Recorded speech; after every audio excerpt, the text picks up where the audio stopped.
Bonjour à tous. Alors, j'ai le plaisir d'avoir à cette table ronde des personnalités beaucoup plus éminentes que moi. Et on m'a invité à faire une table ronde sur l'école. Alors j'ai d'abord répondu que j'aimais pas beaucoup l'école, que j'avais détesté l'école.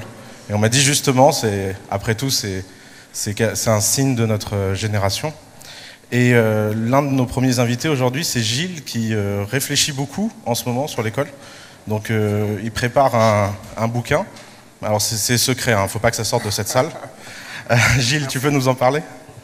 Oui, en fait, c'est un peu la conséquence de tous les travaux que j'ai menés, initialement des travaux à l'Institut Montaigne, puis au sein du Conseil national numérique, et puis en tant que digital champion. Et l'éducation revient de façon permanente comme un thème absolument fondamental.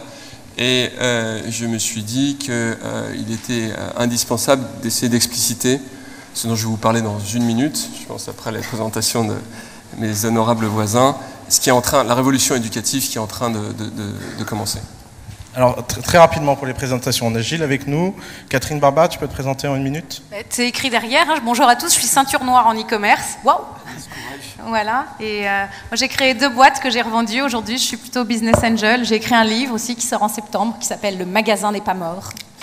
Et voilà. Et tout ce qui concerne l'éducation, sensibiliser les jeunes à l'entrepreneuriat, ça me touche au quotidien, je vais vous en parler. Et Philippe? Bonjour, donc je suis Philippe Ayat, je suis entrepreneur depuis 20 ans. Je suis associé de Serena Capital, qui est un fonds qu'on a monté avec Xavier L'Orphelin et Marc Fournier. Et depuis que j'entreprends, j'essaye de transmettre aux jeunes l'envie et le bonheur d'entreprendre à travers plusieurs initiatives dont on reparlera. Donc Loïc est malheureusement absent, il s'excuse auprès de vous tous. Gilles, raconte-nous un peu la révolution éducation. La révolution éducation. Alors, je pense que le postulat qu'il faut comprendre, qui est initial, c'est que l'éducation est en train, d'une manière ou d'une autre, de se bouleverser dans le monde entier. Et aujourd'hui, on le voit, il y a un score qui est connu qui s'appelle PISA, qui évolue de façon extrêmement forte avec les pays émergents qui prennent à peu près toutes les premières places dans ce score, à part quelques pays d'origine scandinave. Et il y a 2 processus éducatifs qui émergent. Il y a ce que j'appellerais le processus coréen, qui est extrêmement tayloriste, où les enfants vont prendre des cours du soir jusqu'à minuit après avoir dîné. Et puis, il y a le processus scandinave, qui est un processus très très rupturiste, où on introduit des méthodes qui seraient considérées en France comme, pour ainsi dire, outrageuses, tellement ils sont différents de ce qu'on connaît. Je vais vous donner quelques exemples. Le principe générique, c'est le co-apprentissage, c'est-à-dire que les enfants ne sont plus face au professeur, ils sont très souvent en groupe et ils travaillent entre eux. Et une autre chose qui est très frappante, c'est que l'écriture cursive en Finlande vient après le fait d'apprendre sur un ordinateur. On commence par apprendre à taper, puis on apprend l'écriture cursive. C'est pas un biais pro-numérique, c'est le fait que lorsqu'on s'aperçoit qu'on associe le mot avec sa prononciation et le fait de l'entendre, eh bien, on limite de façon extrêmement importante les risques de dyslexie. On les divise par 10. Donc il y a un certain nombre de choses comme ça qui ont été introduites dans ce processus éducatif de façon très très très notoire et qui fait que la Finlande est aujourd'hui 2e dans le score PISA. Donc ça, c'est la définition de la révolution. Mais qu'est-ce qui est à l'origine de cette révolution? L'origine de cette révolution, c'est le fait que l'éducation, telle qu'elle fonctionne aujourd'hui, n'est plus appropriée pour le monde moderne. L'éducation a été conçue au travers du XVIIIe et du XIXe siècle pour être massive et gratuite, et elle a accompagné la révolution industrielle avec la volonté de faire des niveaux de formation qui étaient adéquats avec l'outil industriel. C'est-à-dire qu'on apprenait à tout le monde à lire, à écrire, à calculer. À certains d'entre eux, on apprenait des choses un peu plus élaborées. Mais globalement, quand vous avez un gradient ou un diplôme, on pouvait vous mettre dans le processus industriel. Et l'école était totalement taylorisée, organisée exactement comme les usines, parce que c'est comme ça que la société se développait. Et ça a marché tout au travers du XXe siècle. Globalement, le système a plutôt bien fonctionné. On est en train de changer d'ère, vous êtes les représentants de cette nouvelle ère, on rentre dans un cycle où les innovations sont beaucoup plus rapprochées, beaucoup plus disruptives, les gens qui arrivent à créer de la valeur et à créer de l'innovation. Ce ne sont plus les ingénieurs qui améliorent le moteur à explosion pendant 130 ans, comme ça a été le cas, mais ce sont des gens qui arrivent et qui pensent des systèmes totalement rupturistes, comme Better Place, même si ça a coulé, en matière de processus de transport, ou en France, Blue Car, qui sont des choses qui repensent complètement la façon dont les concepts de création de valeur fonctionnent. Donc ça veut dire quoi? Ça veut dire qu'en matière d'éducation, l'important, ça n'est plus d'entasser des savoirs. Les savoirs sont tous disponibles, ils sont accessibles par Internet, mais c'est de faire en sorte que les enfants, et d'une façon générale, le processus éducatif, facilite le fait d'apprendre à apprendre plutôt que de l'entassage. Et d'une manière générale, on est à peu près tous convaincus ici que le fait d'avoir à un certain moment un niveau de connaissance n'est pas permanent et qu'on devra réapprendre probablement dans quelques années de nouvelles connaissances et que c'est valable pour tout le monde. Preuve en est, c'est que j'ai trouvé récemment une étude sur la durée d'employabilité dans la même entreprise au travers du XXe siècle. Donc c'est pas compliqué.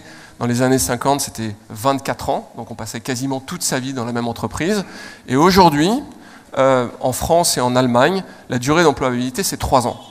Donc ça veut dire qu'on a diminué d'un facteur 8 la durée de l'emploi dans les entreprises, et en conséquence, on est obligé en permanence de se réinventer et de repenser la façon dont on accède au savoir qualifié.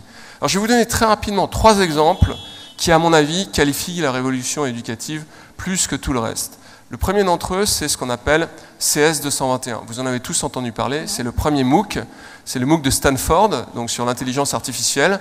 C'est 2 professeurs, qui sont des professeurs éminents. Tu peux expliquer ce qu'est un MOOC parce que Ah oui, un MOOC, c'est un Massive Online Open Course. C'est de la connaissance distribuée au travers d'Internet. Et donc, ce premier MOOC, il a été créé, c'est le premier de tous, il a été créé en 2011 par 2 professeurs qui sont parmi les meilleurs au monde dans le domaine de l'intelligence artificielle et qui se sont dit, pourquoi est-ce qu'on donnerait notre savoir à uniquement 2 fois 100 élèves, puisqu'ils ont 2 cursus simultanés à Stanford chaque année de 100 élèves chacun, alors qu'a priori on serait capable de le donner à beaucoup plus. Et ils ont créé une plateforme où tous les cours sont enregistrés, sont disponibles, il y a des compléments écrits sur ce qu'ils distribuent, et ils se sont dit, ce qui serait miraculeux, c'est qu'on atteigne 1500 personnes. Ils ont lancé la plateforme, au début ils ont eu plein de problèmes avec Stanford qui ne voulaient pas qu'ils utilisent la marque Stanford, et à la fin de l'été, 1 mois après avoir lancé la plateforme, ils avaient 100 000 personnes. En novembre, ils avaient 160 000 personnes. Et à la fin du cursus, il y a eu un taux de drop-out très important, parce qu'évidemment, comme c'est facile de s'inscrire, il y a beaucoup de gens qui ne suivent pas le cours, mais il y a eu 32 400 personnes qui ont suivi l'intégralité du processus et qui ont eu un niveau de connaissance comparable, certains disent supérieur, aux élèves qui ont suivi Stanford, qui étaient intégrés au cours. Donc on voit ici qu'il y a une rupture de paradigme absolument fondamentale. Quand vous passez 200 personnes qui acquièrent des connaissances extrêmement évoluées en matière d'intelligence artificielle à 32 000 personnes, vous voyez la diffusion des connaissances à l'échelle de la planète et l'incidence que ça peut avoir en termes de création d'innovation qui est extrêmement forte. On est sans doute à un point d'inflexion en matière de développement de la connaissance et de distribution de l'intelligence sur la planète. La deuxième révolution, c'est Salman Khan. Donc Salman Khan, c'est le créateur de Khan Academy. Un jour, sa nièce, alors qu'il était trader sur la côte est des États-Unis, lui dit « Écoute, toi qui es bon en mathématiques, explique-moi ce problème à peu près de classe de 3e, parce que je n'y arrive pas, et si tu peux me l'expliquer par téléphone, ça serait bien. » Donc il essaie de lui expliquer, il n'y arrive pas, et il lui dit « Écoute, je vais l'écrire sur un tableau, je vais me filmer, puis je vais t'envoyer la vidéo. » Et au moment d'envoyer la vidéo, il se dit « Mais je vais la poster sur YouTube parce que c'est tout aussi simple. » Il la poste sur YouTube. Sa nièce lui dit « Écoute, c'est super, j'ai vachement bien compris, c'est très très bien, et merci beaucoup. » Et puis, il revient 2 semaines plus tard, et il s'aperçoit qu'il y a 20 000 personnes, non, 10 000 personnes qui ont regardé sa vidéo, et certaines d'entre elles ont mis des commentaires en dessous en disant « Merci, c'est extraordinaire, j'ai compris des problèmes que j'avais jamais réussi à comprendre. » Et donc, il se prend au jeu, et il se met à poster 1, 2, 3, 4 vidéos par semaine, et de plus en plus, ça devient son hobby principal, comme certains d'entre nous sont sur les réseaux sociaux, il fait ça.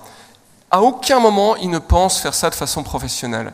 Et un jour, il reçoit un témoignage d'une jeune fille qui lui dit, qui est très émouvant, qui se trouve dans son livre, qui lui dit, écoutez, j'avais décroché l'école, je n'allais plus à l'école, et puis pendant l'été, j'ai commencé à accrocher avec vos vidéos, je les ai toutes faites, et je suis retourné voir mon proviseur, je lui ai demandé de me reprendre parce que j'étais a priori sorti du système.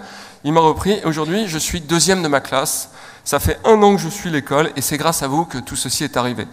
Et donc Salman s'est dit, ok, quoi qu'il arrive, j'ai plus le choix. Il a quitté son boulot de trader, sa femme était enceinte, ne gagnait pas sa vie, et il a commencé à faire ça, à développer intensément le contenu. Sa plateforme s'est mise à exploser. Et ceci étant, il n'avait plus d'argent. Et au bout d'1 an, au moment où il s'est dit « je ne peux plus continuer parce que j'ai plus d'argent », il y a eu la femme de Jeff Bezos et Bill Gates qui lui ont dit « on va te financer parce que ce que tu fais est extraordinaire ». Et ils l'ont aidé à développer sa plateforme qui aujourd'hui, accrochez-vous, fait 60 millions de visiteurs uniques par mois, donc plus que Dailymotion, enfin c'est très très considérable, à une croissance absolument exponentielle, devrait rejoindre des niveaux de trafic sans doute de l'ordre de sans doute Wikipédia, de façon extrêmement rapide, et est accessible dans 27 langues. Il y a aujourd'hui, je crois, 60 millions d'Américains qui ont dit dans un sondage qu'ils trouvaient que cette plateforme a été déterminante pour eux à un moment donné de leur vie. Donc ça, c'est la 2e révolution. La 3e révolution, c'est Sugata Mitra. Sugata Mitra est un chercheur en sciences dures qui a fait plusieurs choses. Il a fait de la biologie, de la physique, et il a fait des découvertes relativement majeures dans le domaine des batteries. Et un jour, il a décidé d'arrêter tout ça pour s'intéresser à la distribution de la connaissance et à l'apprentissage. Il a fait une expérience extrêmement connue qui s'appelle un trou dans le mur, a hole in the hole, en Inde, qui consiste à mettre un trou avec un écran d'ordinateur dans une rue de Delhi, un clavier, un petit toit qui était suffisamment bas pour que les adultes ne puissent pas glisser là-dessus, et dedans un ordinateur avec un accès dans une certaine mesure à Internet. Et puis il a dit aux enfants, là, vous pouvez apprendre les langues et vous pouvez apprendre la connaissance, l'accès sur le monde. Et il a laissé l'ordinateur et il est parti. Il a disparu et il est revenu 3 mois plus tard. Et 3 mois plus tard, il revient voir les enfants, qui étaient donc les enfants des rues, et il leur a dit, qu'est-ce que vous avez pu faire avec cet ordinateur? Et il y a une petite fille qui lui dit, tu n'es pas gentil parce que tu nous as donné un ordinateur qui ne parle que anglais et on a dû apprendre à parler anglais pour pouvoir s'en servir. Il y a eu des études qui ont été faites là-dessus. Après, il a été le maître dans des régions extrêmement pauvres de l'Inde. Il a dit aux enfants, ici, vous pouvez apprendre la biologie. Et est-ce que vous pouvez m'expliquer si vous comprenez la biologie? Et il revient quelques mois plus tard. Et pareil, il y a une autre petite fille qui lui dit, écoute, c'est compliqué ton histoire parce que, à part qu'il y a des maladies qui se créent dans les problèmes de réplication de l'ADN, on n'a pas compris grand-chose. Et ainsi de suite. Et Sugata Mitra a fait l'objet d'une étude assez poussée de l'université de Yale qui montre qu'il a réellement mis en évidence des ruptures dans le processus éducatif qui montrent que le co-apprentissage doit devenir une forme centrale de l'apprentissage. Alors, je pourrais m'étendre pendant des heures là-dessus, mais le point qu'il faut comprendre ici, c'est que on est aujourd'hui à un moment de l'humanité qui est à peu près équivalent du moment où Gutenberg a inventé sa presse. C'est-à-dire qu'on va être capable de distribuer le savoir de façon absolument massive, contextualisée et gratuite. Et quand je dis contextualisé, c'est individualisé aussi. C'est-à-dire que quand vous observez ce que font les enfants à l'école, vous vous rendez compte que les enfants qui décrochent, c'est sur des périodes extrêmement courtes, de 1 ou 2 mois, où on peut, si on avait un suivi individualisé, qui est permis par la dynamique interactive qu'offre le numérique, on serait sans doute capable d'éviter 95% des décrochages. Donc cette rupture, elle est extrêmement massive, et pour qu'elle puisse survenir, il y a 2 choses qui sont importantes. La première, et moi je milite, et je vous invite à m'aider à ce titre, à militer pour ça, qu'il y ait de la mesure de la performance, de la data qui rentre à l'école. Moi, je suis pour la mesure individuelle de la performance des élèves. Il y a beaucoup de gens qui vous disent que c'est un sacrilège et qu'on ne devrait pas faire ça. Mais ce que le National Reading Panel aux États-Unis et beaucoup d'autres expériences de ce type démontrent, c'est que la mesure de la performance permet de comprendre ce qui se passe et d'adapter le processus éducatif. La deuxième révolution, qui est non des moindres, c'est le fait qu'on peut accompagner des populations qui sont en dehors du système, et notamment on peut aller chercher des enfants qui sont, comme je vous l'ai expliqué, sortis du système éducatif avec des plateformes qui leur permettent d'apprendre à coder, mais aussi à écrire, à lire, etc. Et que même si c'est un pis-aller, il faut absolument encourager ces plateformes. Donc je finirai là-dessus. Je voudrais vous dire qu'au-delà du fait d'écrire un livre, je lance avec Agir pour l'école une association qui est incubée par l'Institut Montaigne, et je lance Code Academy, qui est une plateforme qui permet aux enfants d'apprendre à coder. Et donc on va lancer ça en octobre avec objectif d'être extrêmement massif et de faire en sorte que les enfants notamment qui sont des drop-out puissent au travers de ce type d'initiative se raccrocher à ça. Et si je fais ça, c'est parce qu'en discutant avec Xavier Niel, avec pas mal de grands entrepreneurs, on a tous eu cette expérience que moi j'ai eue, qui est un jour de tomber sur un codeur dans mon entreprise dont je me rendais compte qu'il ne savait pas lire, absolument pas lire et pas écrire, ou très très très mal, des mails absolument abominables, mais qu'il était un excellent développeur et qu'il était re-rentré dans le système par le gaming, par le code, et que finalement c'était quelqu'un qui avait acquis la grammaire moderne et qui faisait partie de la société et qui avait acquis des principes de mobilité sociale. Merci.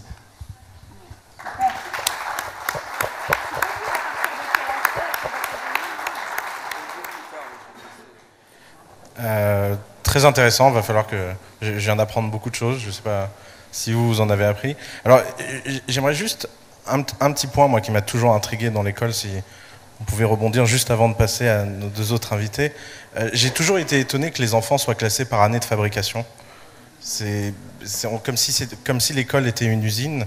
Que penses-tu va être l'impact des MOOC sur les écoles directement, et notamment l'éducation nationale? Parce qu'on est dans un pays où l'éducation est extrêmement centralisée, extrêmement industrialisée, extrêmement processée. On arrive à acquérir le savoir dehors, mais on n'a pas de diplôme dans ce savoir. C'est quoi l'impact réel sur la société?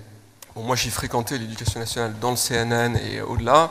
Je n'ai pas les meilleures relations forcément avec les académies et la rue de Grenelle. Notamment pour ceux qui ont suivi, j'ai eu quelques déclarations un peu houleuses récemment dans la presse. Je pense que, d'une façon générale, c'est extrêmement difficile de réformer parce que pour tout un tas de raisons, notamment le fait qu'il n'y a plus de confiance et qu'il y a beaucoup de crispation, ce processus-là.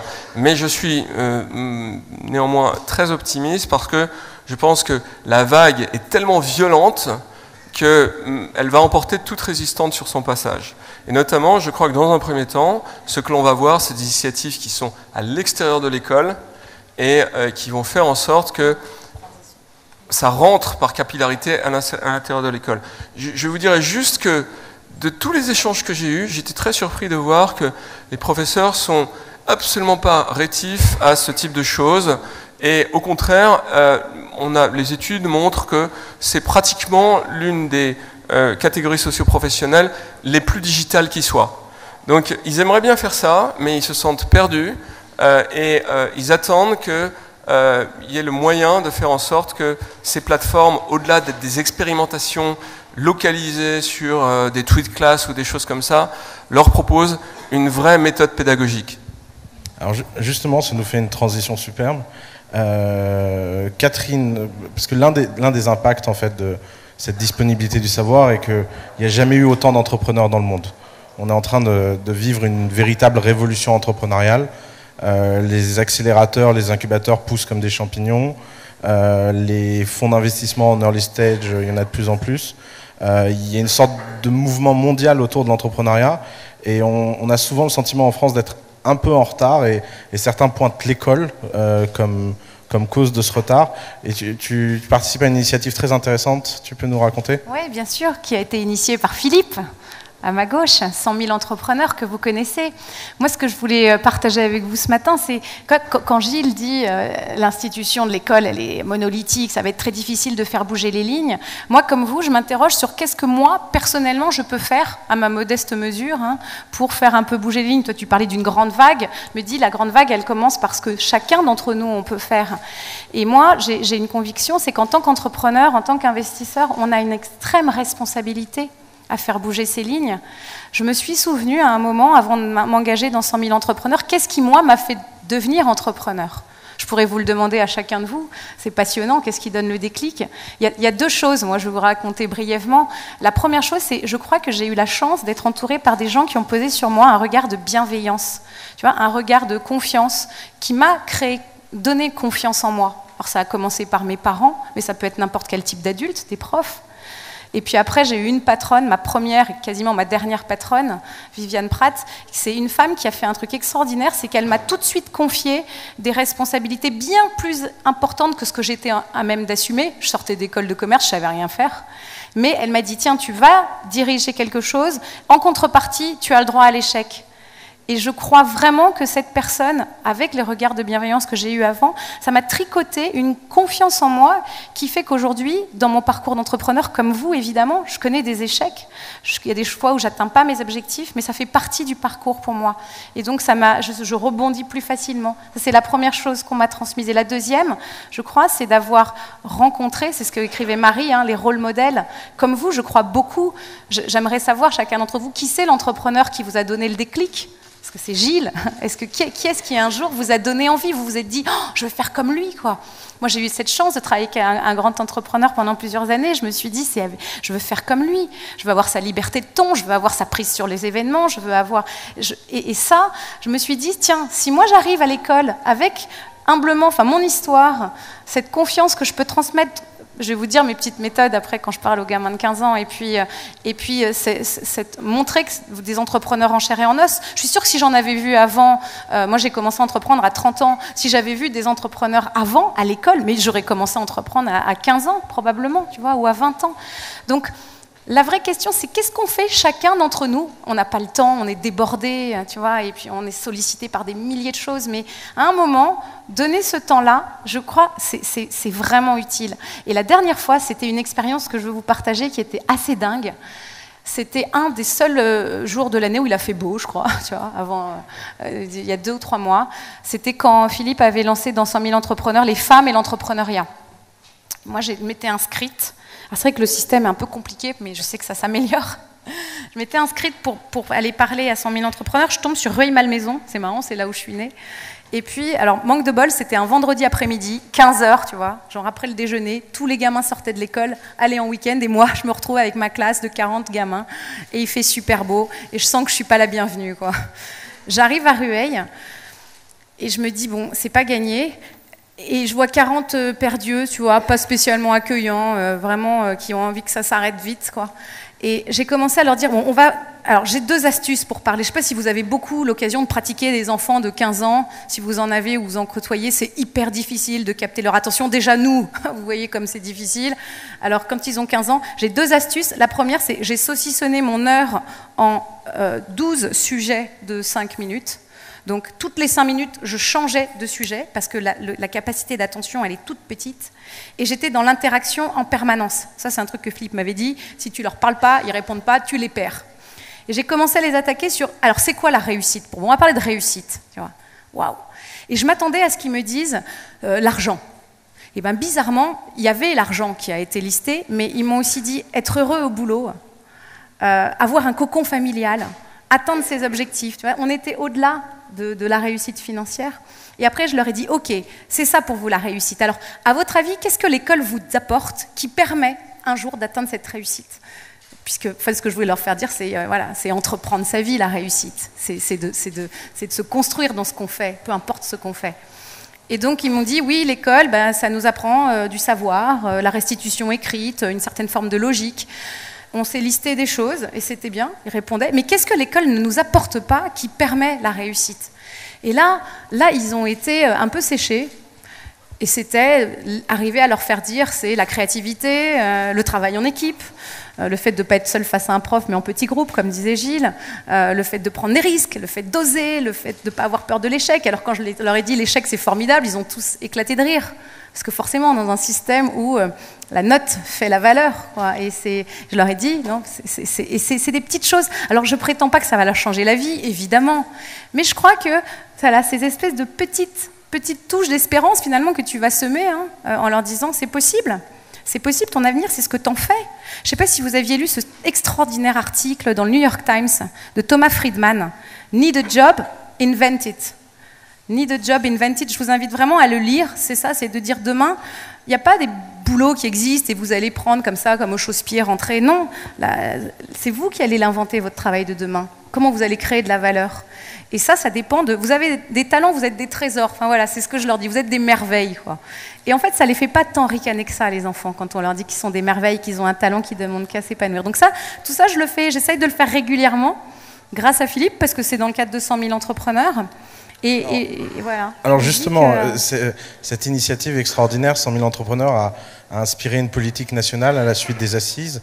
D'ailleurs, il y a eu cette citation extraordinaire de Jean-Luc Mélenchon, on va pouvoir leur apprendre la cupidité dès le plus jeune âge.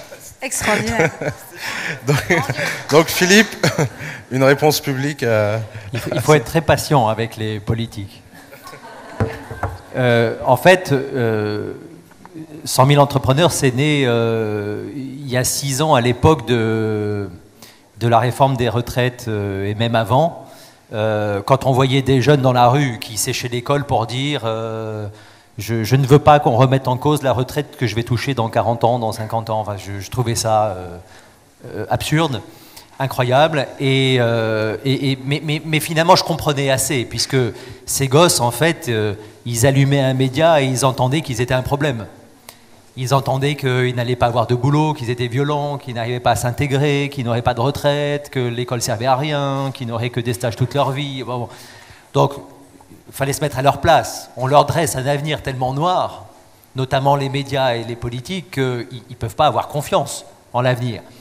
Et ça dénotait tellement avec les horizons que nous, entrepreneurs, on s'ouvrait tous les jours dans nos entreprises, que finalement, on avait envie de dire à ces jeunes, mais l'horizon vous appartient, l'avenir vous appartient, il faut y croire. Donc, au début, j'ai commencé à aller dans des classes pour leur dire ça de vive voix. Donc, j'ai fait 1 classe, 2 classes, 3 classes. Et puis, je leur disais, il ne faut pas croire tout ce qu'on vous raconte. Vous n'êtes pas un problème. Au contraire, vous avez des envies, vous avez des talents. Donc, ces envies et ces talents, il faut que vous les trouviez, que vous les cultiviez. Il faut en faire un projet. Puis, ce projet, il faut que vous le portiez. Et puis, si vous portez votre projet, vous allez donner un sens à votre vie professionnelle, vous allez donner un sens à votre vie tout court, et vous ne vous poserez plus la question de vos retraites, etc. Et vous pouvez monter une entreprise à partir de votre projet, mais vous pouvez aussi porter votre projet dans l'entreprise d'un autre, ou dans la fonction publique, ou monter une association. Bref, il n'y a pas de fatalité. Croyez en vous, et la meilleure façon de vous prouver qu'on peut y arriver, c'est que nous, on vient de vous dire ce qu'on a fait. Nous, on a entrepris, et je me suis rendu compte finalement que, en racontant des aventures d'entrepreneurs, on donnait envie aux jeunes d'entreprendre. Et que c'était finalement la solution la plus efficace, c'est qu'ils écoutent des entrepreneurs raconter leur histoire. Alors, au bout d'un moment, je me suis dit, je peux faire ça le jour et la nuit. Finalement, il y a combien d'élèves à sensibiliser ? Donc, je me suis dit, on va commencer à les sensibiliser à partir de la 4e, 3e. Ils se posent des questions professionnelles à ce moment-là. Et puis, on va les suivre jusqu'au bac, bac plus 2, bac plus 3, bac plus 5. Il y en a combien ? Il y en a 6 millions. Donc, moi, j'y arriverai pas tout seul. Donc, il y a 6 millions de jeunes à sensibiliser. Il faut envoyer des entrepreneurs devant 6 millions de jeunes. Supposons qu'ils sont par classe de 30. Ça fait 200 000 classes à aller visiter tous les ans. Supposons qu'un entrepreneur peut aller faire 2 interventions par an, il faut réunir 100 000 entrepreneurs. Donc j'ai décidé de monter cette association 100 000 entrepreneurs pour que chaque année, tout élève scolarisé entre 13 et 25 ans puisse avoir un entrepreneur dans sa classe pour lui raconter son aventure. Et j'ai eu la chance de tomber sur des entrepreneurs formidables qui ont lancé le mouvement, Gilles, Catherine et beaucoup d'autres parmi vous. Et il y a quelques semaines, on a fêté notre 160 millième jeunes sensibilisés. Donc je me suis dit, ça c'est toujours ça de gagner. Il y a 160 000 jeunes qui, ces dernières années, ont eu un entrepreneur pour raconter l'aventure. On a semé des graines. Alors, quand on rentre dans la classe, on demande à ces jeunes qui parmi vous veut entreprendre. Personne ne lève le doigt, ils ne savent même pas ce que c'est qu'une entreprise. Alors entreprendre, ça veut dire quoi ? On raconte, on échange, on leur pose plein de questions. Au bout de 2 heures, on repose la même question. Qui parmi vous veut entreprendre ? 15 doigts se lèvent sur 30. dans les quartiers difficiles, on fait à peu près une intervention sur 3 dans les quartiers difficiles. Sur les 15 doigts qui se lèvent, il y a 12, 13 jeunes filles qui se disent « mais c'est ça, je vais m'émanciper, je vais porter mon projet, c'est merveilleux ». Donc voilà, et on ressort de là et on se dit « ça vaut le coup d'industrialiser le process ». Alors, les pouvoirs publics, en gros, depuis 5 ans, m'ont dit « pourquoi pas, mais soyez à peu près discrets » parce que amener l'entreprise à l'école, faut pas le dire trop fort. Je dis, mais on n'amène pas l'entreprise à l'école. On va juste dans les classes pour dire aux jeunes, prenez votre vie en main. Ils l'apprennent comme ils veulent, leur vie en main. On n'est pas là pour dire, c'est bien l'entreprise, etc. Donc, il n'y a pas de problème idéologique. Donc, ils ont dit, OK, allez, faites ce que vous voulez. Donc, on a fait des partenariats. Ils ont vaguement envoyé un courrier aux établissements pour dire ils sont sympas, recevez-le. Mais globalement, on a quasiment monté un petit call center chez nous pour appeler les chefs d'établissement toute la journée parce qu'il n'y a que les chefs d'établissement qui décident qui entrent dans l'établissement. Et on y va à la force du poignet. Alors, au bout d'un moment, on s'est dit comment on industrialise. Alors, il y a eu pas mal d'allers-retours avec le monde politique et puis ils ont décidé de mettre en place les assises de l'entrepreneuriat en janvier dernier. Et je leur ai dit, moi, je veux bien prendre la partie jeune sur ces assises. Et Marie, avec Michel Tally, a pris la partie fiscalité. Et ils ont fait du très bon travail. Catherine a pris la partie public, nouveau public pour entreprendre, les femmes, les jeunes des quartiers, etc. Et est en train de mettre en place une campagne de com pour donner au plus grand nombre l'envie d'entreprendre, notamment les jeunes. Et puis, je me suis occupé de la sensibilisation des jeunes à l'entrepreneuriat. Et alors, j'ai réuni autour de moi des gens de l'éducation nationale, des gens de l'enseignement supérieur, et puis tout ce que la France compte de relations école-entreprise et les entrepreneurs. Et puis, on est arrivé à un certain nombre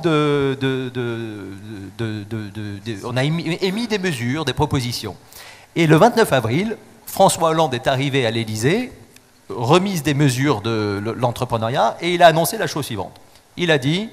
Mesure numéro 1, je décide que nous allons mettre en place une sensibilisation structurée à l'entrepreneuriat pour tous les jeunes du secondaire entre la 6e et la terminale.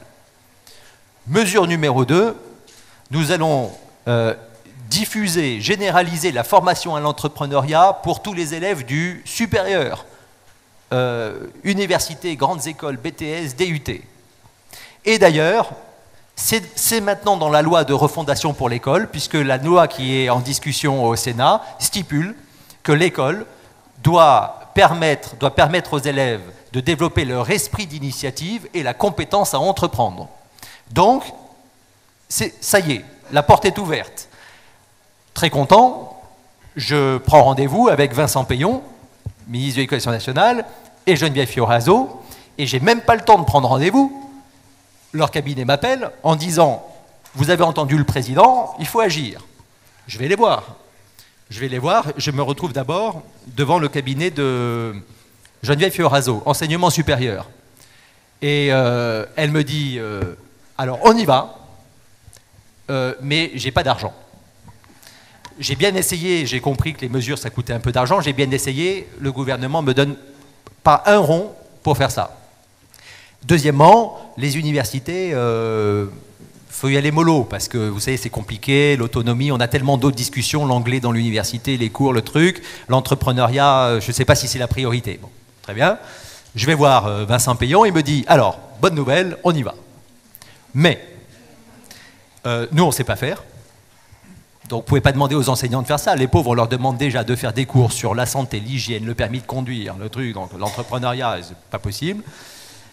2, on n'a vraiment pas d'argent. Vous savez, on a embauché 60 000 enseignants déjà, on n'a plus d'argent.